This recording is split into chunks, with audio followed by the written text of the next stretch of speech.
Welcome to another episode of URC Chumps podcast. I've got Tim here with me again this week. What a awesome week, but also a disappointing week, which we will break down a little bit more a little bit later. Tim, how are you doing, man? Good, man. Good. Not as Rassie would say, frustrated, but good. Yeah, I mean, like I said, we were a bit disappointed in a few of the results that happened this week. But Yeah. yeah, I think we need to go into there because there is quite a bit to discuss and a bit to talk about regarding the issues and everything that happened this week. So yeah, again, welcome to this podcast. Remember to please like, share, subscribe, leave a comment. Let us know what you guys think, what you want to hear us talk about, and we'll take it from there and bring it into the next week's episode. Let's just start off with the British and Irish Lions results that have happened. There was the game against the Reds that, again, British Irish Lions ran away with. But then the Tars managed to actually hold them off for quite some time, only losing 21-10. I mean, there was a period where the Tars were leading by 5. And then they also played against the Brumbies today. Unfortunately, I didn't have enough time to pull up those results. But if I just quickly go and look on my app that I trust for my results and everything, so for scores, just FYI everybody, go look under results quick. Yeah, that was a Again, 24-36. yeah.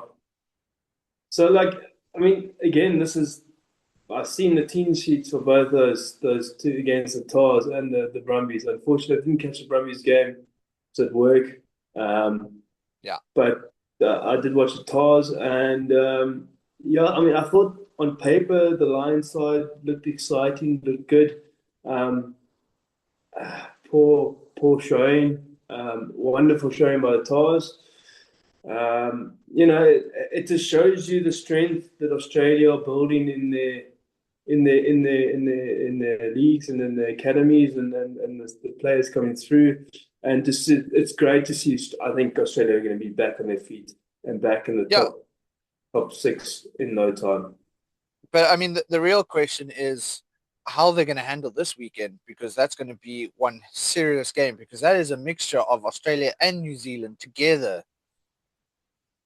Yeah, so I mean, there's in a Lions tour, there's always that one midweek game where it's sort of an upset, and I think this could be it for this could be the Yeah, on proverbial. Saturday. Yeah. I think this could be the proverbial banana peel for the Lions before the Test series.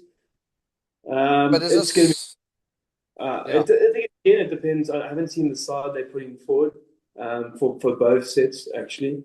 So it'll be interesting to see. Does Farrell pick another midweek team, or does he start to now pick his Internationals. settled sides going into knowing that he doesn't have long before the first real test? And judging by the results, he's had one clean run out where the rest have been quite tight. Yeah. Does he feel the pressure? Does he feel the need to go and put in his sort of full strength? So yeah, for me, I would love to see. I can't wait to see the team sheets. Yeah, Yeah. interesting. I mean, I think it's also a bit of playing with combinations with guys that haven't played together before, which is also playing a role into that.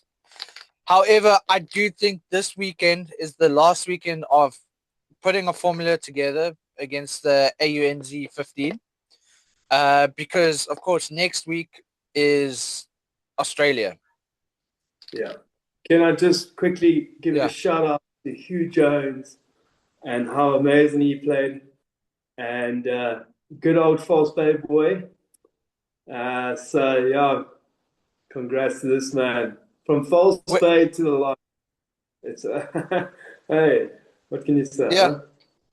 But to be honest, when he was playing for the Stormers, I was like, this guy's an international player. Like, if we don't choose him now and then, he's going to be gone. And then, of course, by that stage, he then got called back home to go to Glasgow.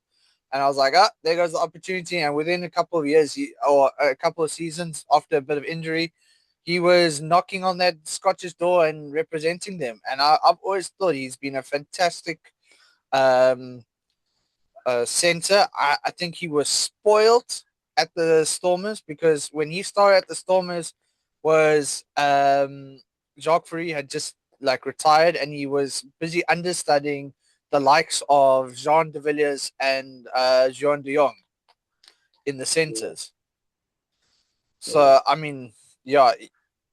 And it does just bear in mind that, I mean, how good was this false player side that their fly off, Kachikilis, played with Hugh Jones at Bay, then went and played Stormers together.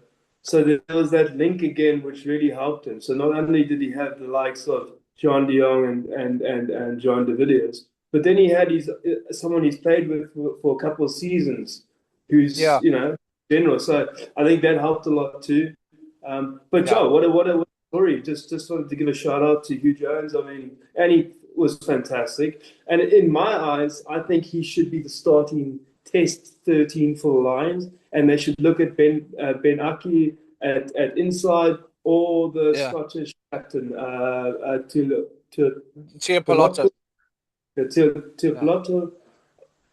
Either the two of them. Can you imagine either the two of them coming off the bench in the second half would be devastating. And then you've got someone like Hugh Jones in form. I need to do a little bit of research, which I'll try to do this week. There's a Tio Pilato who was a hooker for the under-20s English side. I need to see if he's related because that would be interesting. Yeah. One Aussie family member playing for Scotland, the other playing for England. I mean, look at the two lungies, man. Well, half the played for Samoa. Now one's playing for France, the other one played for England. I mean, let's get real here.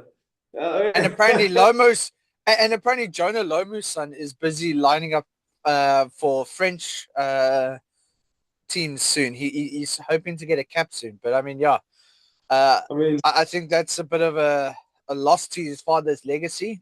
But yeah. Well, I think he's because he's a legacy. Let me tell you, if he's anywhere near good in New Zealand, we'll have a look at him and bring him back. I can promise you that. And they would approach him and they're saying, "Come back, play Super Rugby, and we're going to really consider you for." Hello. I think we have lost Tim. But anyway, while we wait and see what's happening with his connection, so the internationals, of course, happened this week. Starting off with Japan and Wales. Wales going down for the 18th game in a row. There you go. Tim, you're back. Sorry, I lost you there for a moment. I was just saying now the internationals that happened this week. Wales going down for their 18th game in a row. Tough. But a new coach, I mean, he's got a big ask. I mean, the thing about the coach at the moment is he's walking into an absolute devastation of the team.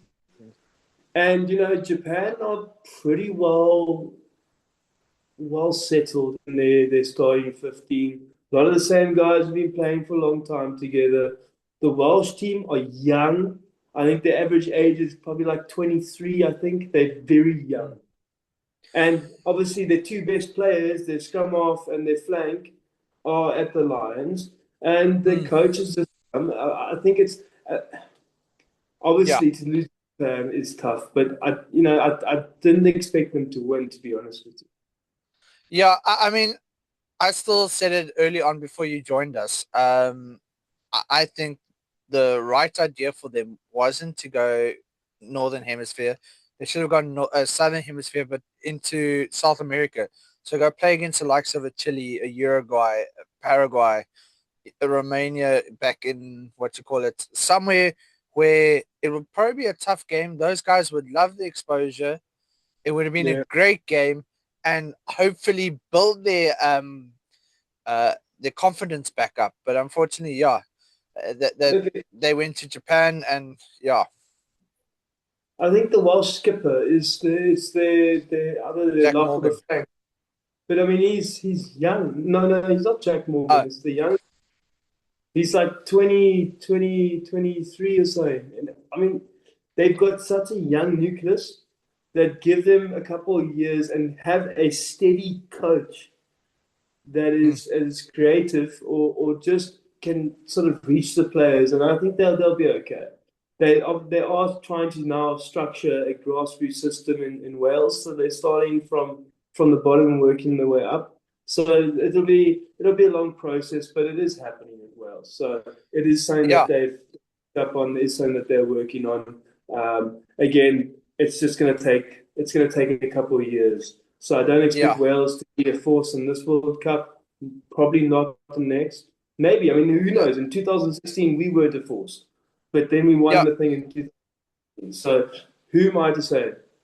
So I'm not yeah. going to do that. I feel that Wales are a little bit of a sleeping giant of world rugby, Sleeping and it's Dragon. Let's go with the Dragon. there we go. It's a wonderful correction.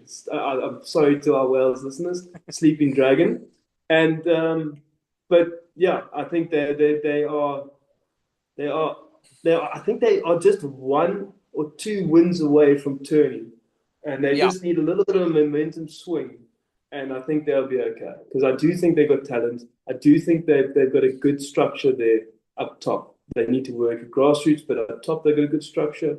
yeah, And you see that the clubs are doing well in their seasons, so it's a good sign for them. yeah. And I mean, moving on, the game that was a bit surprising. I mean, listening to the pundits from New Zealand talking about how this is going to be an absolute whitewash and everything, but to me was another home team that won the game, but it was disappointing. Have to give it to Will Jordan. What a freaking try machine play that it is. Unfortunately, he missed out on a hat trick, but I mean, they weren't even going for the high balls. I was surprised France didn't even go more high balls because they were literally just watching it bounce in front of them. It looked like the 2016 Springboks, where there was a high ball and it was like, oh, look, there's something in the air. And then, oh, it's the ball. Um, yeah, disappointing in that regard. They just look, I don't know, they just didn't look like the All Blacks that we are used to. Was this that they were still had it in the back of their head that they lost to France in the World Cup? That was their last game. Or actually, no, I I think lied. They played against France in France. I think they lost that game, if I'm not mistaken. But yeah, yeah, they just lost look in August in the August no, the November. November. Sorry. Yeah, So my thing on the game, my take. First of all, yeah, I got lambasted a little bit from some friends on Facebook for wearing a New Zealand jersey for the game. yeah, I saw that. I came to your rescue. I said, wait, it's coming later. So, so I had to put on my Springbok one for the Springbok game, which I was going to do anyways. It's just I've got a lot of friends Yes, in New Zealand. Wesley. I saw your Yeah, comments. shot was but I just support New Zealand. I went to play rugby over there, loved it, and I got good mates over there. So um, yeah, my take on the game. I think if you're a New Zealand supporter, they'll say, "Yeah, but we had three tries. We did three tries disallowed," Yeah, and and that's what they'll go to. But I mean, in the end of the day, I thought the French were good, and New Zealand were not. And with this South African. it's true. But I think a sign of a quality side is if to win when you're still playing badly. Yes. And I think that was very much the case with New Zealand. Again, I think I mean, I'm saying they're a sleeping giant and they're second in the world, but they haven't been the New Zealand that we grew up around. Okay. And Yeah. I mean, they I had mean, to go through a rebuilding stage, of course, when all their stars left, and now I feel that New Zealand are, I mean, they're going to be a hell of an opponent this year for us. Both yeah, but games I are. mean, the one player that I actually had I actually kind of enjoyed listening to his origin of his name was Duplessis Kirifi, who is of Samoan descent, and his father played for Samoa in the late 70s and early 80s, and actually was friends with Morne Duplessis. And that is where he gets his name from, was our great Morne Duplessis and everything. So he's got no South African tie, just the fact that his dad's a good friend with Morne Duplessis. Cool story.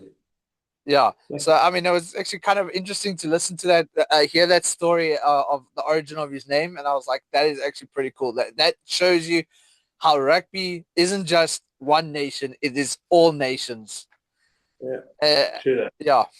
So, I mean, yeah, that was great to listen to. But moving on, the game that was very one-dimensional because we didn't have any really kicks from the scrum, which was kind of weird. Being a South African, you expect the high balls to come, but there wasn't really much high balls. South Africa beating Italy.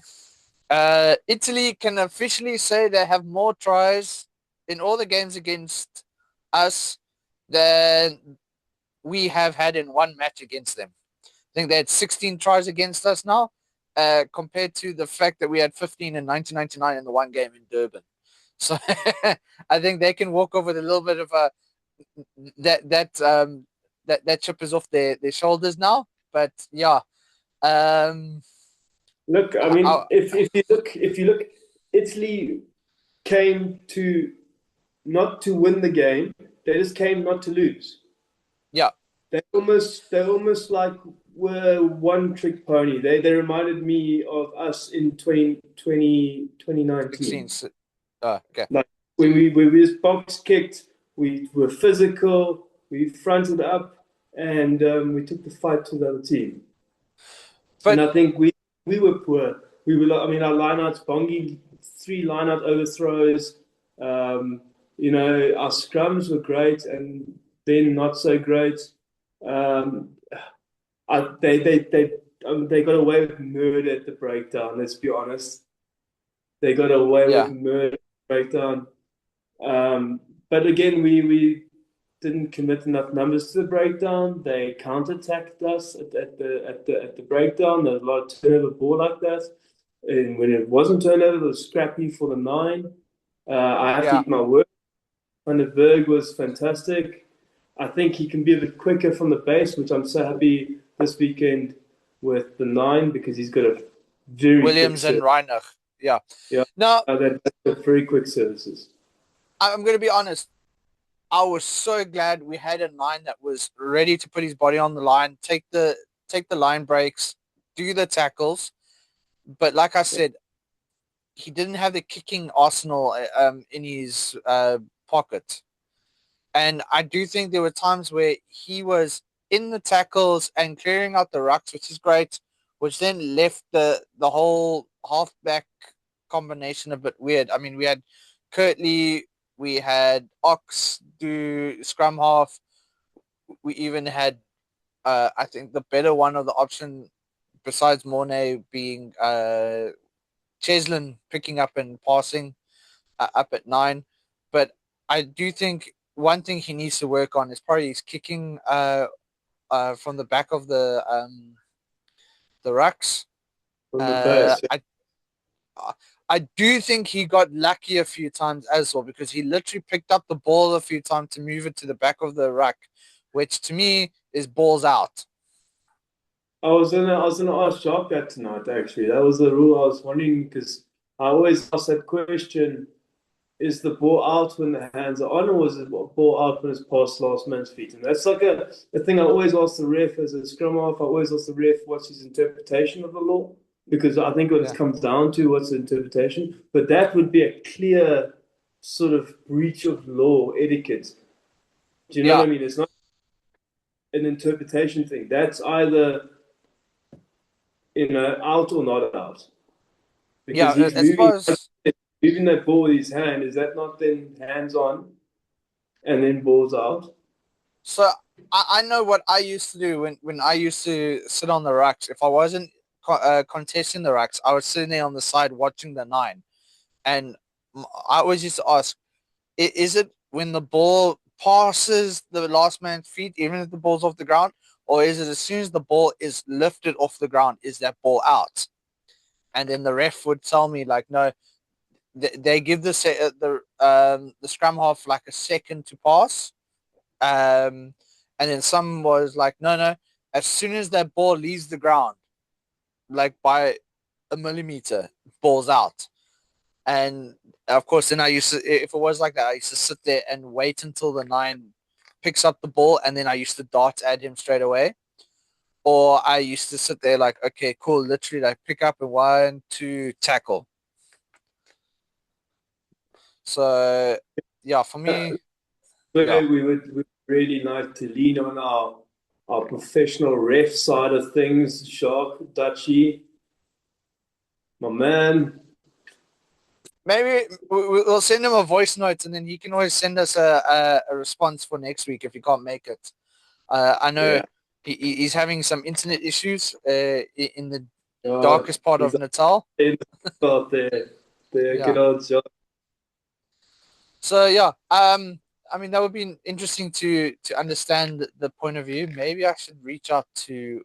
I think I do have someone that used to play, do referee, and used to play for Stormers as well on my phone. I do need to reach out. I haven't spoken to him in ages, but yeah, I'll reach out to him and see if he's willing. But yeah, but I mean, yeah, we can carry on with the game. Yes, we won. Yes, we stay number one. I think we have a lot to work for next week. So yeah, Brazil and Argentinian 15 played against each other. Of course, there was no real notice on that one from Supersports. So I do apologize about not having the result there. Georgia played against Ireland. Ireland struggled in that game. And I know Dutchy did make a bit of a comment going, Ireland sucks, which of course Dara took a offense to. But you brought up a very interesting fact about where that game took place. Yeah. And some, how can I say, inside knowledge to the way you are treated. So take it away, Tim. Yeah, so I actually was contracted in Batumi in Georgia, and they're actually the national champs currently. And a lot of the games are played in Tbilisi because that's the capital. And Batumi is like a resort city because it's on the beach. But so we got to take a bus like 10 hours to Tbilisi, and the hotels are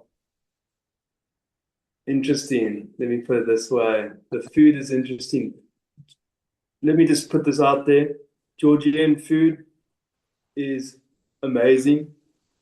Kachapore is amazing, but I don't know. When you go to play away in Tbilisi, the atmosphere is hostile. The people are hostile. The stadium is hostile.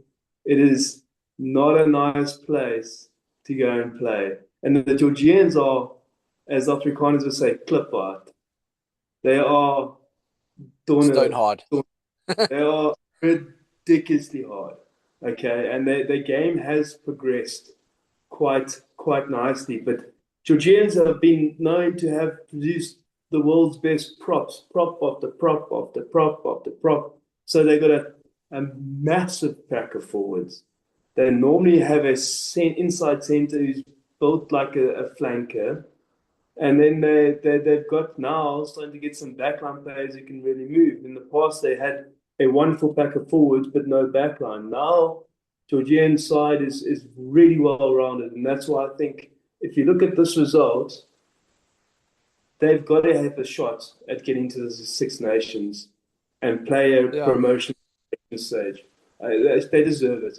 And yeah, I think it was close because one, obviously, Ireland's team is basically with the Lions. but there are still some really quality players there. But Yeah. the Georgians are a very good side. They're coached by a New Zealander.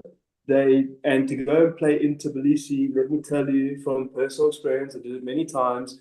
It is very hostile, very, very uncomfortable. Yeah. But it's a great experience. But still, I think it's Ireland has a bit more of a easier game this week, which we'll cover a little bit later. But yeah, yeah. So I mean, I can only imagine it's probably one of those ones where if you're not for them, they're against you, and everything like that. So I mean, we have to give it to Ireland. Also, we do need to understand that they're digging into their depths because of the fact that yeah. they've lost a few of their key players. But yeah, as you can also see, Chile took on Romania. I do think those are the teams that Wales should be playing against. Unfortunately, it isn't. Argentina went down to Oh, England at 12:35, which was a bit of a surprise to me. it was a Um, shock. yeah, that was a bit of a shock. I thought, yeah, Isn't George Ford just having the best season of his life? Like, oh, wow, has he been hot? I'm so shocked that he didn't get the call up. I would have thought they would have called George Ford up to the Lions before Owen Farrell. before Marcus Smith, in my opinion, I would have Well, gone Marcus Smith forward over him. has played fullback on the Lions tour so far. So he's Yeah, clearly gone as a fullback who can cover a fly off, not as a fly yeah, off and cover back. But I also think they'll start in the test side. Blair Kinghorn will start at fullback, yeah. 100%. And then yeah, moving on, there, USA beating Belgium 36-17. Australia losing Leolosa right now due to injury, clipping Fiji 21-18. And that was a little bit too close for comfort for me, thinking uh, that Australia needed to be ahead of where they should be right now, especially going up against the likes of um, But British and Irish again, Lions. I have to jump to Australia's defence here by saying I don't think Fiji is the same Fiji we grew up with. You must understand that now they've got for the last 3 years now they've got In Super Rugby, they've Fiji got and Jura. they've got yeah exactly they've got a team in Super Rugby. And a lot of the players that are playing for their national team are playing for that Super Rugby side. So they're actually playing together now instead of Mm, just being a side that's thrown together like the Barbars. And that was yeah, always Fiji, Samoa, and Tonga's problem. They created these super athletes, but then they could never play together. So they had a team of individuals who were brilliant, but they never could jam. They could never gel. And right now, I think what's happening this last 3 years, these guys are starting to play together in Super Rugby, and now they're playing for the national side together. And I think they're gelling, they're clicking. But did yeah. I expect it to be that close? No. No, but I mean, that's the point that I'm getting to. I think Australia should be a little bit more ahead of that. I'm not taking anything away from Fiji. Fiji, since the World Cup, has been going. I mean, they've beaten the likes of Wales. They've beaten the likes of England. They beat the likes of Australia as well since 2023. They are definitely on the way up. They are not the Fiji of the past that used to have the Kodak advert of going smile, you never know who's got a camera. They are now playing for results, and I think that's great. Yeah, 95 Kodak advert. I still remember Sports Illustrated had a picture of a Fijian player running with the ball, and the comment was "Smile, you never know who's got a camera." So yeah, uh, but yes, but yeah, I think unfortunately Leo Losa's missing out now because he's out off injured and everything. It looks like he's probably going to miss the Springboks. He's might make it back in time for the championship. They're going to have to wait and see on that. But yes, We got this coming up. Boks are ready for battle. Coming the 12th of July. I hope they are ready for battle because they look like they have a serious squad lined up. We have to give it to him. The guy who started his career against Italy is getting his 100th cap against Italy. He is starting that test match. He's probably going to run out the team and on Saturday. We got Salman Marat coming in as captain. Thomas Satoy, Malcolm Marx, and Wilco Low starting off in our front row. That is one. So stoked for Thomas Satoy. So happy. Dude, that is one massive front row. And I'm not talking in height. I'm talking in width. Both legs, arms. Bulky. So, yeah. I mean, we've got a... Not saying fat. I'm saying strong. Yeah. Yeah. I mean, Shasbury, I'm like, those guys can go in the front row against those guys and have like a whole bunch of space because those guys' shoulders are huge. But at the same time, I would be so scared to go up against those three right now. Like, yeah. I mean, Malcolm Marx never really has a happy face on his face when he's on the field. Thomas Satoy and Wilco Low always look so stoic and menacing, like they're ready to kill people. But yes, they're moving on. Salman Marat and Ruan Nukia finishing off the tight five. Then we got Marco van Staden, Peter Steph the toy back, which shows you how much Rassie does want to take this game to a different level. And Jasper Wiese. That loose trio right there. Jasper Wiese, Peter Steph, and Marco van Staden. That is just power. Yes. That is power with a capital wow. Yeah. So, yeah. And I mean, we've got a very dynamic halfback pairing with the likes of Grant Williams and Manie Lebok. I think that is this. Our forward pack is this brute monster. And if you look at our backs, we've got some real pace out there on the field. So, I mean, yeah, okay. We got Makazolo and Pimpi, Caden Moody, and Edward van der Merwe. Fantastic dancers on their feet and everything like this. Andre Esterhazen.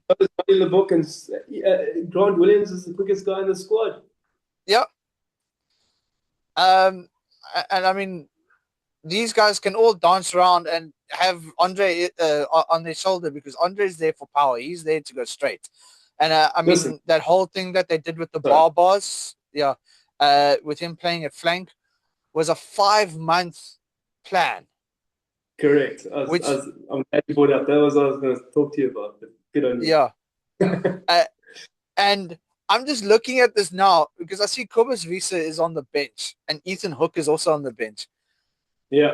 Are they going to leave Andre Esterhazen on the field, put him in at flank, and then bring Sasha 12 and Ethan Hooker at 13 or whatever? No, I think Sasha will come and replace Manie at 10.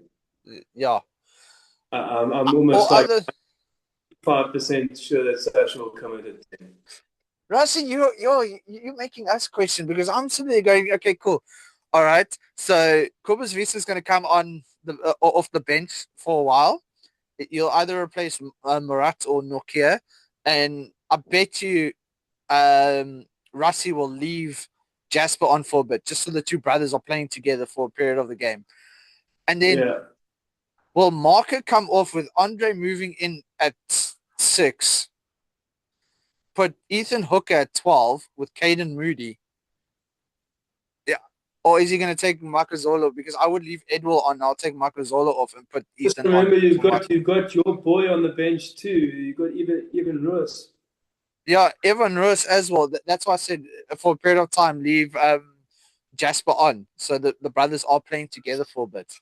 But then do you think Marco van Staden get a full game, or do you think they'll take maybe rest Peter Steph and give him half of 60 minutes? I don't Welcome know, back to. I but mean, there's that 5-month so plan. many, so many options, and That, and that, a good one. The Lions prop. I see he might yeah, get his first. yeah. So I'm he's coming excited off for the bench. Yeah. I'm excited for him. So yeah, Asanatin Nambakanya. I'm Yeah. glad. I think he's got a lot more to work on, but I think from what I've been watching on YouTube Against to about blood him, him in against Italy, why not? Why not? yeah, I think it's a great way to blood him into international rugby. Smart. yes. I mean, we got Jan Hendrik Wessels, fantastic player at hooker. I mean, that Yeah. guy's played everything at school. Ox and Asanati, who I think Rassie is purposely propping those two up together. Um, you know, coming up from the same kind of background and everything, it just lets them gel together. Because if you can gel with your prop partner, it's fantastic. It's the same thing if you're playing lock. If you can lock up with your lock partner fantastically, and your loose trio guys lock up or just gel together nicely, it just works together awesomely. I'm also glad for Ethan Hooker, who will be coming off the bench. He has had a phenomenal season. I think he deserves. Sasha, we know Sasha can put up his hand and do it. Just look at those back reserves. Look at the amount of talent that is coming off the Yeah, bench. We've got Kubaswena, Sasha Feinberg, Ngomazulu, and Ethan Hooker. That is just going to electrify the second half.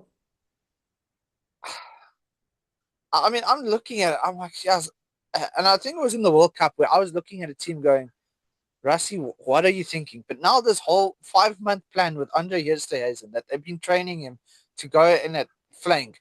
Like when I see him on the field and I think there's a 5-3 split. I'm like, Rassie, is this actually a 5-3 split or is this a 6-3 split? It's just another cover. It's just Rassie having another option if someone does go Yes. down. I mean, that's like for Schalk Brits played 8 and hooker and flank. Like he could cover everywhere. Same with Dion Fourie. So Rassie had to improvise, and that's what he does with players. He will try to get players who cover multiple positions. I mean, if you look at Damian Phillips, they can play fly off, inside center, wing, fullback. Yeah. You can play Probably everything can from 10 to 15. 9, 10, 15 outside center. I mean, wing, left wing, right wing. We've got players that can cover multiple positions. We I have mean, so Ethan much depth. Hooker. Yeah. It's amazing. I mean, Um, Fassi can play 15 and wing, for example. well, that's what I said in that one game. I said, like, those guys can just keep switching around and it'll be natural for them. I mean, I was talking to someone earlier today and they're like, yeah, no, they don't think South Africa's got the right idea. I'm like, well, what do you mean South Africa hasn't got the right idea? So South Africa has the right idea. Yes, we used 51 players last year, which was the most than any other international team. But look at the year that we had. We only lost one game.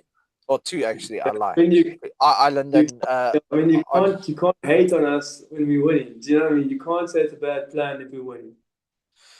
I mean, if we were losing, then yes, it would be like, okay, cool. Like, whoa, stop with the thing. Get your team. But the thing is, Rassie's also created such a vibe that if you get replaced, you're not getting replaced because you suck. You're getting replaced because you need a rest. Uh, I mean, of course, I'd hate to have the headache that he's going to have in 2 years' time when it comes to the World Cup. But yes, I, I don't even know where to go. What I do think Rassie right now has the right idea. I think this whole vibe of 84 and then breaking it down to the core group and everything is fantastic. Because I've said this for years. Northern Hemisphere will never win a World Cup. I've had people still going on about that whole thing that I made a stab at the fact that French will never be the greatest players. No, but the French should win the World Cup. They should, but they They probably should. wouldn't because they they play like 40, 50 games a year. I mean, yeah. I do think the next World Cup. I mean, it'll be interesting. That's for a later topic. But I think that's Yeah. a big one. We can do that on off season. We can do that on our Yeah. But yeah, I mean, yeah, we can talk about this team until the cows come home or until the next beer fest. But I'm happy with this. Yeah, I'm also. I mean, this is this week's lineup, starting off at 5 o'clock. Which I'll probably see a bit of it while I'm standing in line at the licensing department, renewing driver's license. Look. Yeah, Fiji versus Scotland. I think Scotland's going to have a struggle with the likes of the players that they're missing, but it looks like a good game. I'm going with a Fiji upset 27-24. Fiji. That I can actually see happening. I will agree with that one. And then we had, I'll be bold about it. 27-24. Yeah, and then right after that we have Japan hosting Wales again. I have to go with the land of the rising sun. Something's just telling me to go. My head says Japan. My heart says Wales. I desperately want Wales to win. I love Japan, but I desperately want Wales to get off this losing streak. Desperately. Yeah. For Wales' sake, just they're too strong of a rugby nation to be this low down the rankings. Come on, Wales. Yeah.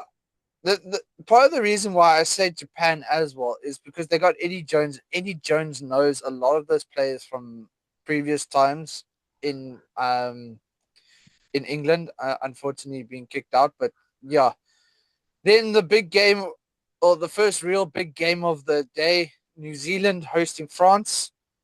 New Zealand should come back. I know there's been a lot of the pundits giving them a hard time. I think now they've realized that they can't take France lightly, that they're going to have to step it up to a different level to play against France. I see Barrett is out. Scott Barrett is out with an injury, which means Ardie Savea's captain now. But yeah, it's going to be a big game, and I have to go with New Zealand. What's score prediction? I'm actually going to go like 36-28. Yeah. I'm going big. I'm saying New Zealand come back and they prove to the world. So I'm saying they're going to win 47-24. With Will Jordan scoring a try. I'll put money on that. Thank you, man. Yeah. Save money, bro. Yeah. Springboks going up against Italy. Yeah. I think also another team that's waking up to the threat. I'm going to have to go. The Boks are going to take it, not just because, yeah, as you can see. Yeah, I think Rassie isn't going to take this, and also they're not going to take it lightly for someone's 100th game. They are going to go pedal to the metal, good old-fashioned South African rugby. We know Williams can kick. We know Williams can run. We know Reinach can kick. We know Reinach can run. It's not going to be a slow game with the two of them at 9. So I'm going to definitely. What's your score prediction? I'm actually going to go something close to lines. I'm actually going to go with closer to AI's prediction and say 52-10. What's AI's prediction? AI's prediction last week was 52-12. But that's why I say it's going to be like a 52-10 win for Springboks. I say we're gonna 54-17 win. Yeah. We got a very exciting team. But that's why I also said, the thing is, when it's someone's milestone, the Springboks don't go, okay, cool, it's another game. They go out purposely to make it big for someone. I mean, I don't know if you watched Rassie's interview, post-match interview. He was annoyed. And Yeah, I think those no, guys, they got a wake-up call of noted training. I think they really got, I think they really got chewed out. So I think it'll they be a got to go play complete, some Xbox. yeah, I think they really, they're gonna turn up this weekend. Yeah, They have to turn up this weekend. If they want to yeah. be known as the world's best, they got to turn up. Yeah, have you seen that program that Rassie created? That he uses Xbox controllers and they literally run it a simulation. That was Can I all tell you done. about Yeah, that? So when I was the head coach at Fisher Boys High School, yeah. they used my first team as the prototype. So they brought that there before the 2019 Rugby World Cup because they had to spend so much time on the buses and those were always on the tablets. So Rassie made this thing and they used my team to test it out. So we had Rassie come to Fisher High School and meet all the boys and myself, and then my boys had to sit there and go through their moves and then yeah. So yeah, that's cool. Well, there we go. Thanks to Tim, our boys are No, great in set no, pieces. no, no, no, no, no. Yeah. Portugal hosting Ireland. I have to go with the Irish on this Yeah, game. Irish. Yeah. So I mean, that is one way we're gonna have to go. Uruguay, Romania. I'm probably gonna have to go Romania because they seem to be on a good path at the moment, from what I've been reading. But Uruguay beat Fiji in the World Cup. Yes, 2019 World Cup. Yes, No, the 2019 World Cup. no, the last World Cup they beat someone really big. They beat someone in this pool stage really big. Hang on. Yeah, I know Um, 2019 they beat Uruguay did beat, yeah. But yeah, we'll follow up a bit more on that in the next episodes to come. yeah, Argentina, I think they're not going to like what happened last week. I think they're also getting a bit of a wake-up call. I'm actually yeah, going to go Argentina. I don't think it's going to be a whitewash. I think it's going to be a closer game than expected. I do think so too. Yeah. So yeah. And then of course during the day at 12 o'clock in between the New Zealand and Springboks game, we do have a British and Irish game, which is technically their last warm-up game before Australia, which is the Australia and New Zealand 15. And I am going to go with British and Irish Lions, mainly because a lot of the Australian New Zealand players haven't quite been playing together. It's almost like a bars, like okay, you selected, but they've only getting together this week. Yeah, it is unfortunately like that, John. So I Um, mean that's it's just going to be an interesting one. I've seen the. I would like to. I can't wait to see. Like I said, what Farrell goes with his line. Does he chuck? This is also his last chance to chuck in Owen into the mix to see. I mean, they've flown him over, so I think George Ford was seriously harsh done by not to be there ahead of Farrell. Farrell's played not a lot of rugby this year. He's been injured. He hasn't been sort of great for racing. And George Ford has been superb, and I do think he deserves it. Um, but I also think for Andy Farrell to make that sort of call, knowing that he'd be under the spotlight because it's his son. I think it'd be he must have really thought about that. I think he really put a lot of thought into it. So, and he is a fair man. He's a good coach. So, I think it's done all about board. I don't think it's because it's his son or anything like that. But I do think he's getting picked on the Owen Farrell name and not the play he is now. I think he's getting picked on who he was and not who he is right now. So it'll be interesting to see where he fits in because he hasn't played any really of the warm up games. So is he going there just for the test? the only thing I can think of is Ford is just 10, where Farrell is 10 and center.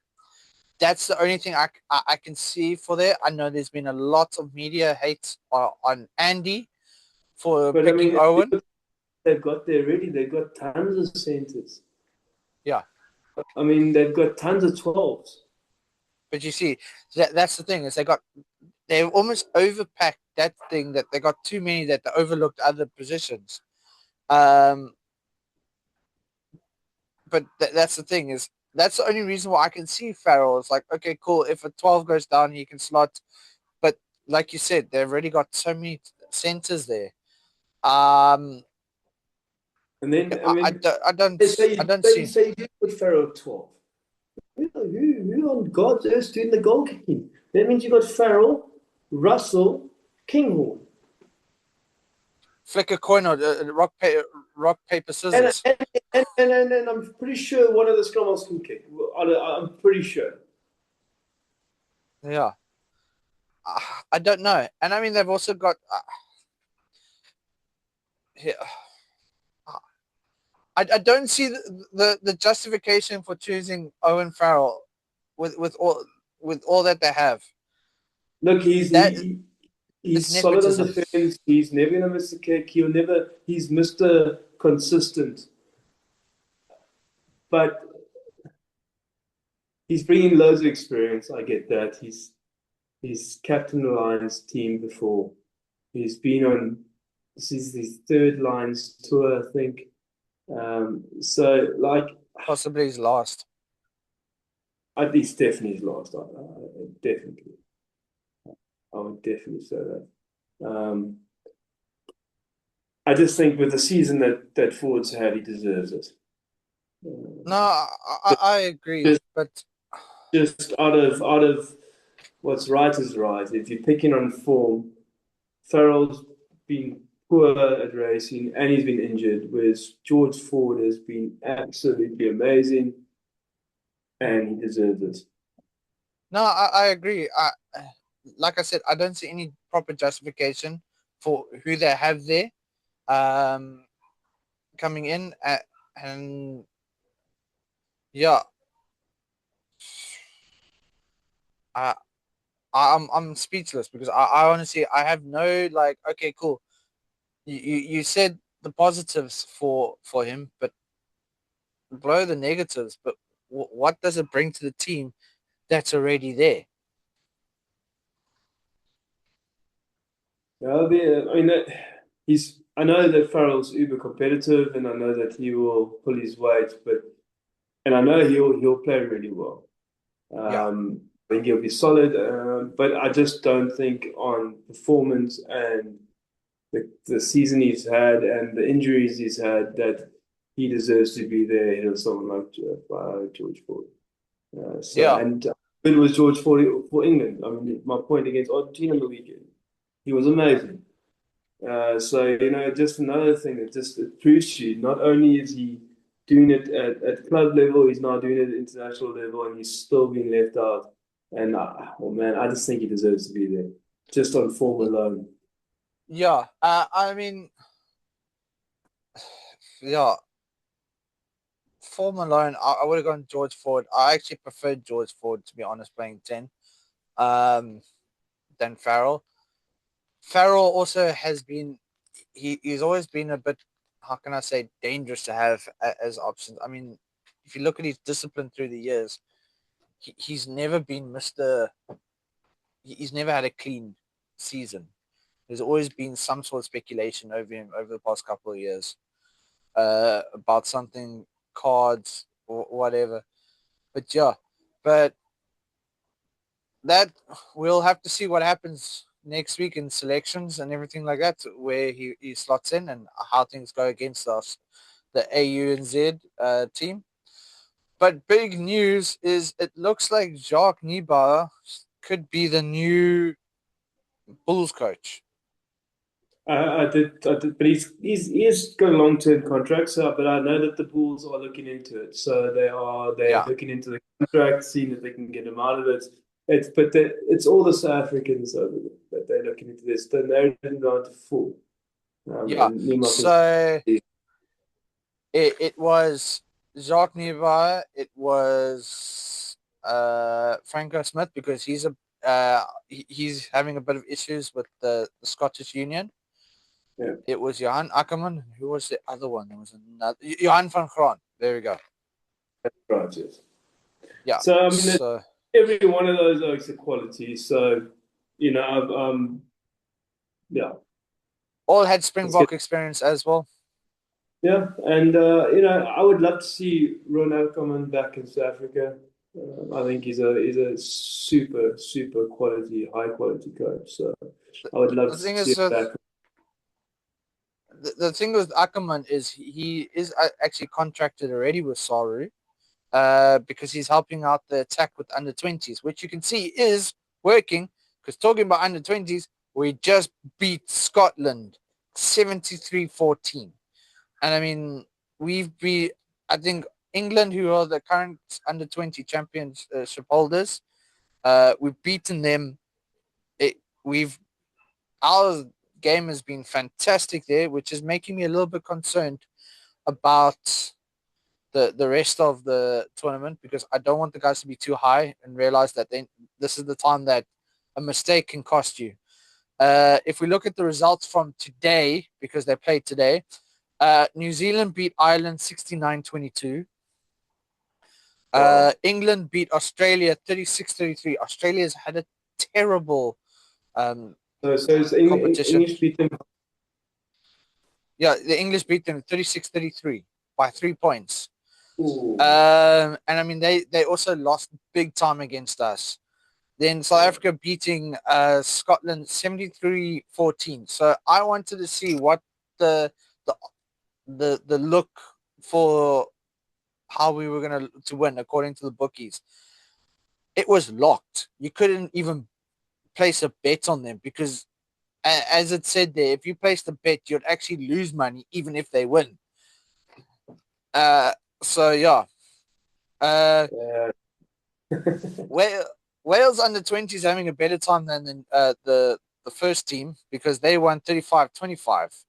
And currently, as we are talking, France is 21-0 up against Argentina 10 minutes in, and Georgia and Italy are still 0-0 at 10 minutes into the game. But I mean, if I look at the table, Pool A being South Africa, England, Australia, and Scotland, South Africa has played 3-1-3. England has played 2. One. Okay, it hasn't. I don't think it's updated yet because I think everybody's played now because England beat Australia. Scotland's lost all their games. France, as they're busy playing, are playing against second tier, which they're both on 10 points. They both have won 2 games with bonus points. Yeah, Wales has won 1 and lost 2, and Spain being unfortunately the whipping boys of the group. And then Pool C being New Zealand, Ireland, Italy, and Georgia, with New Zealand topping the group with 3 wins. Ireland coming second with 1 win and 2 losses. They could still get knocked out depending on what happens with the Italy and Georgia game, because Italy has won 1, lost 1. Unfortunately, Georgia, there's no chance for them because even if they get... What's the points difference between the Irish and the Italians? Okay, so the Irish are minus 42 and Italy is minus 6. However, the Irish have 6 points, where Italy only has 4. Okay. So Italy just needs to win to go up. However, looking at it, it's 5 points for a bonus point win. If Georgia wins with a bonus point win, they can actually jump up to second. Love it. Yes. Love it when we're safe and everyone else is just up in the air. It's great. Yeah. Perfect. So, yeah, it makes, I mean, South Africa ended the group with 125 points difference. That's literally... in 3 games. That's over, that's over 41.25, 0.75 actually per game. Points different, positive for us. I mean, England coming in second is 27, Australia, unfortunately, because of that big whooping that we gave them, was minus 46. And then Scotland, because of the big whooping we gave them as well, minus 106. And just Yeah. looking at that is the worst points difference in the whole thing. Yeah. We'll follow a bit more as it happens, as it carries on. Let me just see when the next game's actually happening. Okay, so as of now, that is the end of the group stages. After the France and Georgia games has finished, then we're going into the playoffs on Monday. Which once this is all settled up next week, we'll tell you who got put through, who has been knocked out officially as of Wednesday, and then of course Saturday is the final push as far as I can see according to Supersport. But yeah, we'll follow more on that and a bit more on the news on the Bulls. I see officially Paul de Vet has left the Stormers and has officially signed on for what looks like a 1-year deal with the Bulls, which for me is something I didn't want to see because Paul de Vet has been a fantastic scrum half for the past 3-4 years. I've been saying he needs to be given a green and gold jersey. He's been phenomenal and Mr. Consistent. When we've been struggling with the youngsters that have been there, he stepped up and actually put up. And unfortunately, we lost 2 senior scrum halves this year, both Yankees and Paul de Vet officially leaving the Stormers. I'll give a bit more of a breakdown of who's in and who's out with that before the next URC. Yankees is going to France, if I'm not mistaken. Yeah. But we're getting Gqeberha. So. We're getting Gqeberha in, but it would be nice to have the combination of Reinach and Paul de Vet. Yeah. Because, I mean, yeah, Stefan Ungara, he's good, but he's not de Vet yet. But yeah, we'll see. I mean, I've seen there's been a lot of schoolboy signings, which is kind of exciting to see that we're retaining players to stay in the province. But yeah, we'll have to wait and see what happens beyond that. I know Craven Week is happening right now. We'll also let you know who's officially won Craven Week next week. I know not Stormers, Province gave Borland a hiding the other day. I did see that. And Mr. Voigt, one of our, a guy that I've played with at Massey, his son was in that team. So yeah, he's a pretty happy dad right now there. And I think we played against the Bulls as well. I didn't see any result on that, but yeah. But anyway, guys, remember, please to like, share, subscribe, leave a comment, let us know what you want to know. Give us some input that we might have missed and everything, because it would be great to interact and everything. Tim, thanks very much for joining me. Unfortunately, Jacques' internet didn't allow him to join. If anybody knows a good internet provider, please let us know, especially in the Natal area, that he can sign on to, because obviously the one that he's with isn't that great. So yeah. We love you, Jacques. But yeah. We do. All right. But fellow champions, cheers. Be safe.